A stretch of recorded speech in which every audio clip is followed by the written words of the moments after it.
Hello, today we are looking at the Cambridge IGCSE music listening paper. We are going to look at a Baroque extract once more today, and I am looking specifically at section A from the June 2022 paper 1-2 past paper. We're looking at section A2 today. I will read through our questions, we will play through our listening, and then we will begin to answer these questions. So it says here, Music A2, you will hear an extract for instruments, look at the skeleton score and read through the questions. The repeats are played on the recording. Nice heads up from them. We do get a nice skeleton score. Then they ask of us, what instrument or which instrument plays the printed melody? What type of cadence is heard in bars 3 to 4? Then they ask of us, explain how the first 4 bars are performed differently from the printed music when this passage is repeated. Very Baroque type question. Then, what type of piece is this? Are we looking at a concerto, a minuet, a sonata, or a symphony? We can already discount minuet because we are not in any type of triple meter here, but we will choose what it really is after we listen. Then on the next page, we have a double-barreled question, 11A and 11B. 11A says, what features or which features of this piece are typical of the Baroque period? So they do tell us explicitly we are in Baroque world here. You may refer to the music and or the way it is performed on the recording. So we need to give 3 facts for 3 marks there. Then finally 11B, who composed this music? Now of course we will go ahead and tick the Baroque composer, which is Mr. Handel over there, because Bartók, Haydn, Tchaikovsky, they're not Baroque people. But if you didn't take the hint from the previous question that they're explicitly telling us this is the Baroque period, once you listen and decide for yourself which period it comes from, you're already going to think, oh yeah, who would have composed this? Handel, no one else in this list. So we can already answer that now before we even listen. But let's dive into our listening. So on the Cambridge Support Hub, you will find this past paper as well as the mark scheme and listening tracks for almost everything. They have redacted the tracks for A2 due to copyright issues. They have printed a track list of the redacted tracks for this very past paper, and then it is our Handel. So they do tell us what the work is, where it comes from, and I have found a beautiful YouTube video link which I've linked in the description below. It's also the link from which I'm about to play the extract today. I'm going to play the whole thing. Right, I mean, Baroque movements are not the longest things ever. They are very complicated, but they're not long. That is why in a beautiful Baroque program you can put down many pieces, many items. How I love Baroque music. But it is not about me today. It is definitely about Baroque music and Baroque music only. So here I am going to play a version of the Handel by Tripla Concordia.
So there we had a nice, short, sweet and beautiful Baroque extract. Let's move on to answering our questions. So the first question they ask of us is, what instrument or which instrument plays the printed melody? Now of course this is the recorder. Joy of joys. I just love listening to that extract. Of course I do know this piece, but like I said, not about me. But if you forget the word recorder, I would be sad. But you could say Baroque flute, or you could even say wooden flute. Baroque flute would be better, but recorder would be first prize. Then, what type of cadence is heard in bars 3 to 4? That is definitely an imperfect cadence, so from tonic to dominant. Then they ask of us in question 9, explain how the first 4 notes are performed differently from the printed music when this passage is repeated.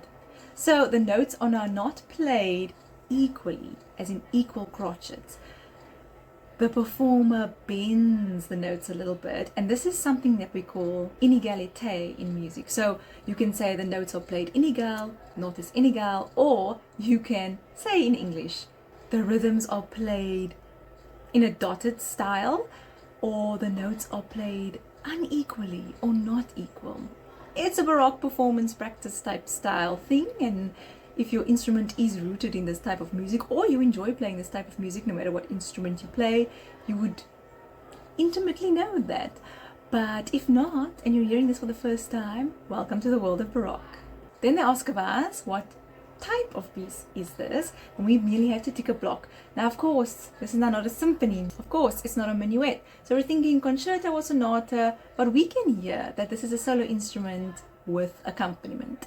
So not a solo instrument with an orchestral or group or chamber accompaniment, but just ordinary accompaniment, so to speak. So this is definitely a sonata, so we can go ahead and tick that third block.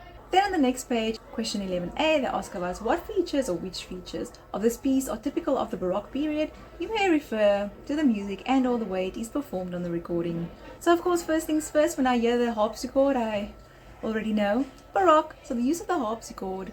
And the cello or the basso continuo line, that would give you a mark there. The inclusion of ornamentation and trills on top of what has been written is another feature of the Baroque period. The music is also varied on the repeats. It's not just a straight repeat. You have to do something with the repeats, and we definitely hear it here. That is typical of historically informed performance of music from the Baroque period. We also hear terraced dynamics, so soft, somewhat louder, no crescendos or decrescendos in between. We also hear the imitation between melody and bass, as well as the use of sequences, and then this is a gavotte, it is a Baroque dance, and Baroque music is very much steeped in dance music. So any of those 3 facts will get you your 3 marks there.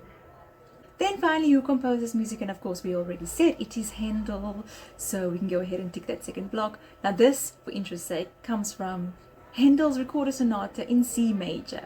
The HWV number is 365, and this comes from the 4th movement thereof. So I hope that this does help you regarding Baroque music and all your Baroque music preparation. If they ask you a Baroque something in your Cambridge IGCSE music listening paper.